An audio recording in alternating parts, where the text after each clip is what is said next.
यह कहानी एक संयुक्त परिवार की। बड़ा भाई निखिल और भाभी नियति, छोटा भाई दीपक और उसकी पत्नी दिया, प्यारी सी दीदी प्रीति। संयुक्त परिवार में पड़ोस में चाचा जी का परिवार भी रहता था, जिनसे दरवाज़ा साझा था, सुख दुख साझे थे, व्यापार साझा था, तो मतभेद भी रहते थे, पर मन में कभी भेद नहीं था। नियति के पति निखिल का सरकारी नौकरी के कारण ट्रांसफ़र भी रहता था। नियति अपने बच्चे को पालने में और अपना परिवार चलाने में व्यस्त थी, परंतु दिया और दीपक परिवार के बीच रहते थे, 4 जनों में उठते बैठते थे। जो पास रहता है उसी की गलतियां सबको दिखती हैं, उनकी हर हरकत पर पूरे परिवार की नज़र रहती थी। दिया और दीपक पूरी ईमानदारी से अपना कर्तव्य निभा रहे थे। सामाजिकता व्यापार उन्होंने पूरी तरह से संभाल लिया था।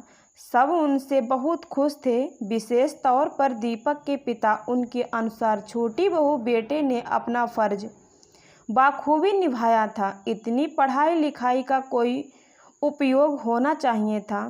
दिया ने अपने जीवन का सुनहरा समय अपने परिवार और पारिवारिक व्यवसाय को दे दिया, परंतु समय बदला, माता पिता बूढ़े होने लगे और निखिल को लगने लगा कि मैं तो दूसरे शहर में कमाता रह जाऊंगा। पापा सारे दिन दीपू दीपू करते हैं, सारी प्रॉपर्टी का हकदार कहीं दीपक ना हो जाए। और निखिल ने भी अपना ट्रांसफ़र उसी शहर में करा लिया और परिवार को बताया कि विशेष कारणों से तबादला हो गया है। पता नहीं ट्रांसफ़र हुआ या बिजनेस पर हक जमाने के चक्कर में उन्होंने होम टाउन में ट्रांसफ़र करवा लिया।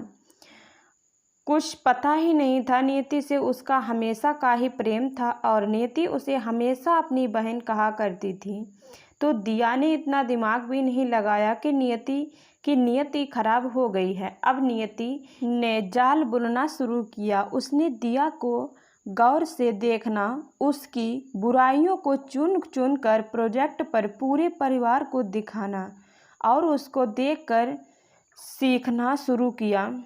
सबसे पहले उसने अपने और चाचा जी के घर के बीच में दरवाजे को बंद किया, जिससे उसकी प्राइवेसी बनी रहे। चाची की बुराई दिया से और दिया की बुराई चाची से करनी शुरू करी। धीरे धीरे उसने दिया को उसी के जमाए हुए काम से बाहर निकालने की कोशिश करना शुरू कर दिया, पर ऐसा कैसे हो सकता था। इसीलिए उसने पूरे परिवार में फूट डालनी शुरू करी। जो परिवार हंसता खेलता था उसी नियति की नज़र लग गई थी। इस पर भी नियति को लगता था कि वह सर्वश्रेष्ठ है। एक वह मुंह फट बहुत थी। उसे लगता था उसका मुंह है तो वह किसी को भी कुछ भी बोल सकती है। वह चाहती थी चाची जी से मीठी बातें भी चलती रहें और दूरी भी बनी रहे। वह किसी को कुछ भी नहीं बताती थी, पर दूसरों की हर पल की खबर रखना उसकी आदत थी। एक दिन उन दोनों की ननद प्रीति दीदी का ऑपरेशन हुआ। नियति हमेशा परिवार के गुड बॉक्स में रहना चाहती थी, इसीलिए उसके चुपचाप हॉस्टल में जाकर सारा काम संभाल लिया। किसी को कानों कान खबर भी नहीं लगने दी कि दीदी का ऑपरेशन हुआ है। उन्होंने किसी को कुछ नहीं बताया। दिया के पति दीपक जब दीदी को हॉस्टल में देखने गए तो नियति ने उन्हें मिसगाइड किया। हॉस्टल में कमरा नंबर पूछने पर नियति बोली कि भैया मैं तो घर पर हूँ, आप निखिल भैया से बात कर लो। उधर निखिल भैया ने दीपक का फ़ोन नहीं उठाया। कई बार ऐसा होने पर दीपक को समझ आया कि निखिल भैया उससे प्रीति दीदी तक पहुँचने ही नहीं देना चाहते हैं, ताकि पूरे परिवार को लगे कि मुसीबत में मदद सिर्फ नियति और निखिल ही करते हैं। क्या एक भाई को अपनी बहन की खबर, तबीयत के बारे में दूसरे भाई को नहीं बताना चाहिए था?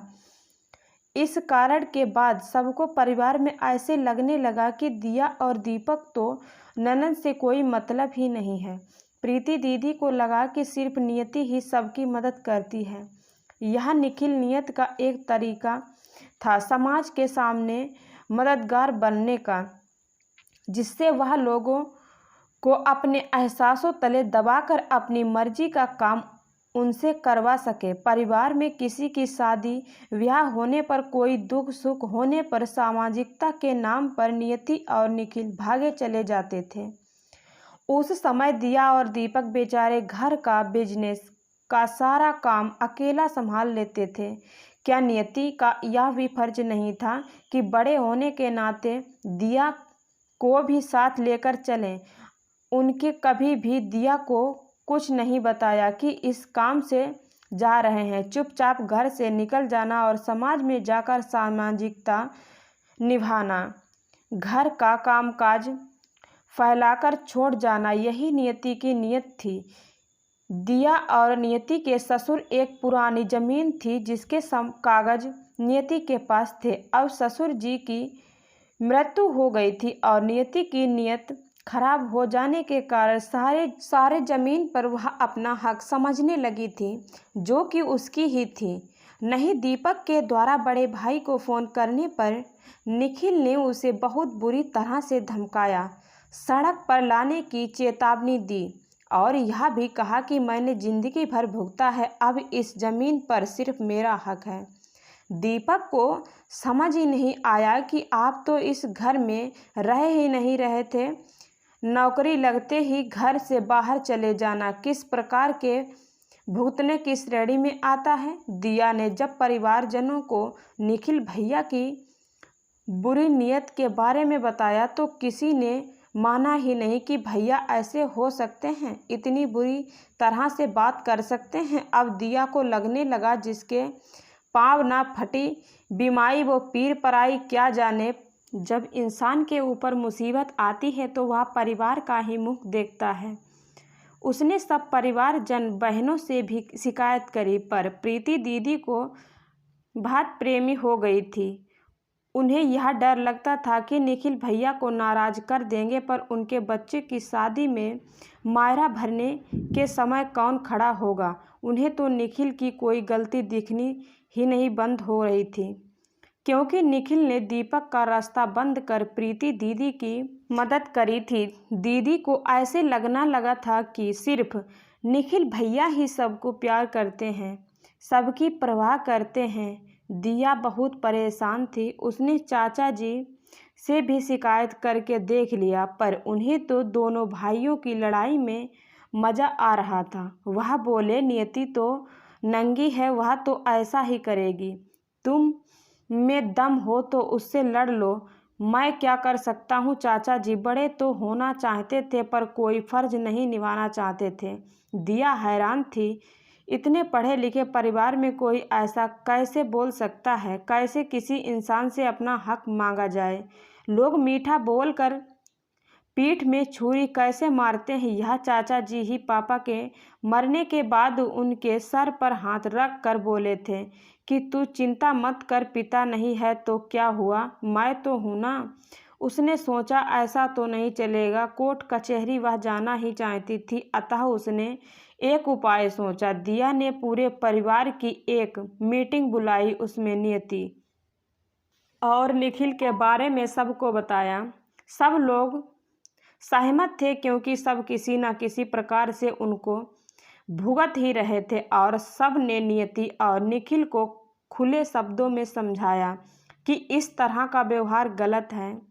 आप अपने से छोटों को सिर्फ छोटा होने के कारण दबा नहीं सकते हो, उनका व्यापार और ज़मीन छीन नहीं सकते हो।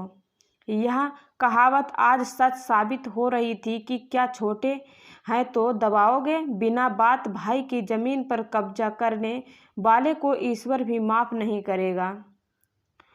कर्मों का हिसाब तो यही होता है। आज निखिल और नियति समझ गए थे कि उनका नकाब उतर गया है, सबको उनकी असलियत पता चल गई है। उन्होंने दिया और दीपक से माफ़ी मांगी और उनको उनकी ज़मीन वापस कर दी। आपको क्या लगता है दिया ने सही किया? प्लीज़ मुझे कमेंट बॉक्स में ज़रूर बताइएगा। आपके जवाब के इंतज़ार में प्लीज़ मेरे चैनल को सब्सक्राइब ज़रूर कर लीजिएगा। धन्यवाद।